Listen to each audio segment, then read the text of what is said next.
Peep sight rotation problems. That's probably one of the worst things in archery, especially when you're out here in the middle of nowhere. You have no tools, no resources. But today, I'm going to show you a way how to fix your peep even though you're out in the sticks.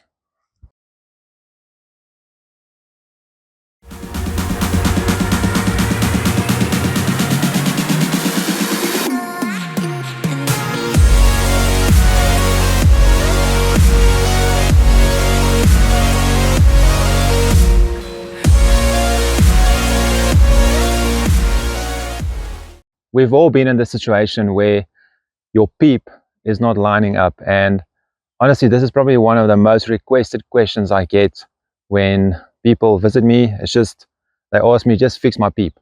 And this video is going to be about when you are not able to go to a bow store or a bow shop and you don't have the luxury of that to fix your problem. This might be because you're living out far and you're not near a bow shop, or you're out in hunting camp, or you are at a tournament and there are no bow presses, and this is going to be kind of a quick fix to get you on the road again and to make sure that you don't end up in a cuckoo's nest, and just to help you out. And it might be a permanent fix, but the idea is to get it up and going so that you are able to kind of fix it later. But sometimes it is a permanent fix, and that's going to be up to you and up to your situation. Now, the first thing you need to figure out is if your loop is spinning on the string. And the reason for this would be that the loop is actually loose on the string. And what happens sometimes is your loop will settle and then it will pull tight, and then your serving will wear out a bit, and then you will have this indentation where the knots are, and it won't pull past that. There's already a rut formed, and no matter how many times you shoot it, it just doesn't seem to pull tight. And if this is the case, it's going to be inconsistent. So what happens is if you shoot, after you fix your loop in a straight, as soon as you shoot, it will kind of spin to the left or the right. So the symptoms of this will obviously be you will have inconsistent peep alignment. If this is the case, I'll show you how to sort this out. All right, so the first thing you'll need to do is you'll need to loosen the loop up. So to the point where before you pull it tight, say you put a new loop on there, before you pull it tight and you just set it in place, that's about the looseness you want here. So in other words, you want it to get out that rut that formed, and you might play with it a little bit to get it loose, like I'm doing now. I usually just use my nails. I don't like to use anything else because you know, like, it damages quickly and you don't want to damage it. Even if it takes a long time, do it, play with it.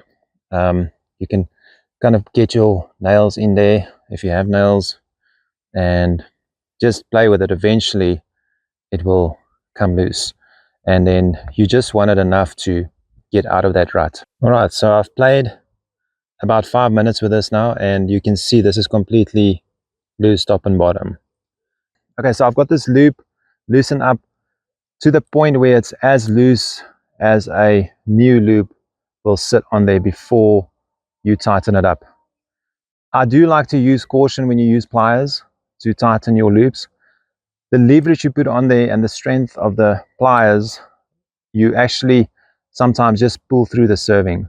So I don't use that method usually. You can if you want, but you'll see it's very easy to split that serving, and then you sit with a case of you might need to replace the serving. So I like to do it with a release aid and an arrow like you're going to shoot a shot, and I draw it up about 5 times. So after I've drawn it 5 times, I'll only shoot the shot. You can draw it 10 times if you want. I usually do 5, and it seems to be fine. You can even hold it in a power stroke for a while, and if you've got the strength to do that. So I'm going to pull it up 5 times, and you don't shoot.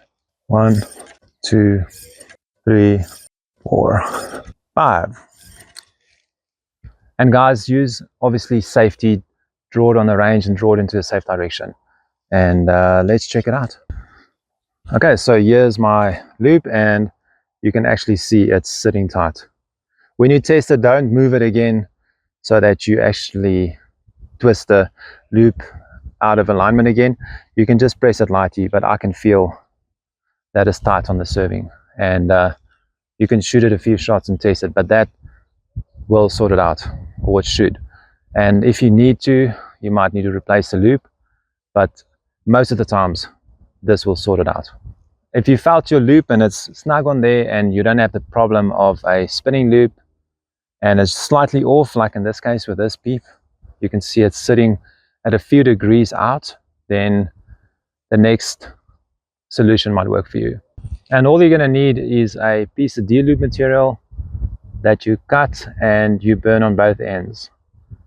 A little bit wider than the string probably.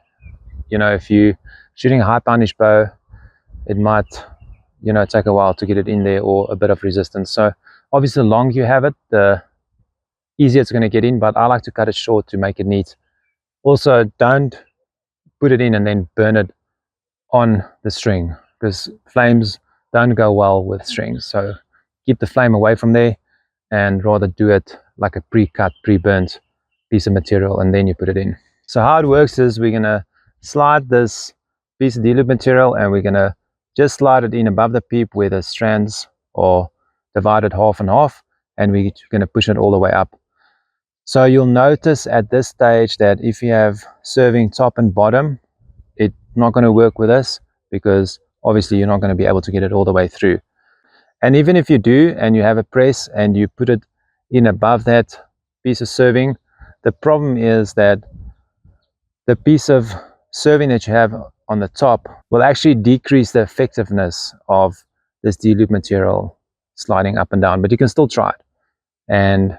But just keep in mind that might not be ideal. And if you remove the serving, just keep in mind it's going to rotate the string.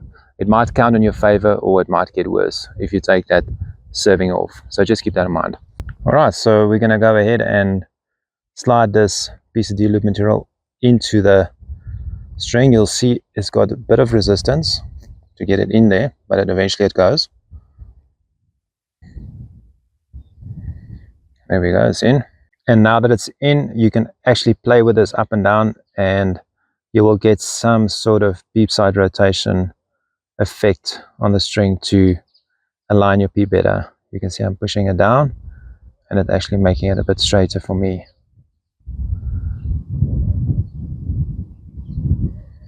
Looks about good there for me.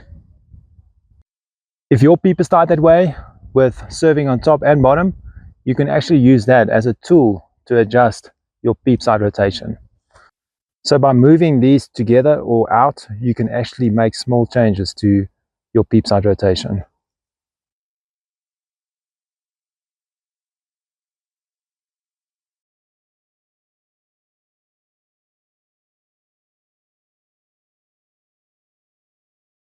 And the third method, I'm going to say with a amount of caution, and also I'm going to just say from the start, if you're inexperienced, don't mess with it. I don't recommend it, because this is where if you're inexperienced and you make a mistake, you might get hurt, and if you don't know what you're doing. There are two ways of going about this. If you can get the tension off your string, then you are able to flip this Peep around exactly 180 degrees and your problem will be solved. If you have a Matthew Stayer field system, this is perfect for that. It's a very good idea that they brought out, and that will sort out your problem, because you can put it in the Stayer field system and you can get the tension off the string and you can flip that Peep around. Just remember, after you flip it around, tie it in again. Don't shoot it without being tied. It's not worth it. I've seen Peep sides fly out, and especially modern bows, they somehow just seem to shoot out Peeps more than in the past, and you can lose an eye, someone can get hurt. So just be careful of that. If you're going to do it anyway and you are desperate, if you get the tension off the string by someone drawing the bow, I'm saying this, be careful. If your finger gets caught in that string and that guy shoots, it's going to be sore. Something's going to get hurt, and then you're not only going to be without a bow, you're going to have a trip to the hospital. So if you have a draw board somehow and you don't have a bow press, a draw board is safer than a person drawing it. Then you can flip that Peep around safer. But like I said, I don't recommend it. especially if you don't know what you're doing. But if you're going to do it anyway, careful when you do it, and don't do it with a mechanism that can fail. Like if you draw it up with a release, that release can fail. Don't trust it. And the person rotating that peep, don't stick your fingers inside there. Be careful. And I'm saying this with caution, but if you're going to do it anyway, be careful, guys. And the last method is jumping strands. Now, I don't recommend this method at all. I never use it. The only time I will use it is if your string is damaged anyway and you just want to get through the weekend, and with the idea that you're going to replace it after the weekend anyway, your string. How it works is you get a special tool for this as well. I don't have it. So if you don't have a bow press, the method would be, if you don't have any tools with you, you're going to have to dig one strand out of the rest from this right-handed bundle, for instance, and you're going to flip it over to the left one. And then you're going to have to dig a strand out from the left-handed bundle, and you're going to have to flip it over to the right until your peep is aligned. That's the method behind it. Like I said, last resort, guys. I don't like it. If you like this video, please like it. And also, if you have questions, just ask me in the comments. I will try and answer as quick as possible. And I hope these tips will help for you. And that one day it might come in handy when you have to repair your peep or you have to get it aligned in the field. And like always, we appreciate you watching, and we'll be back soon with another video. And I hope that you will be back as well. Thank you for watching.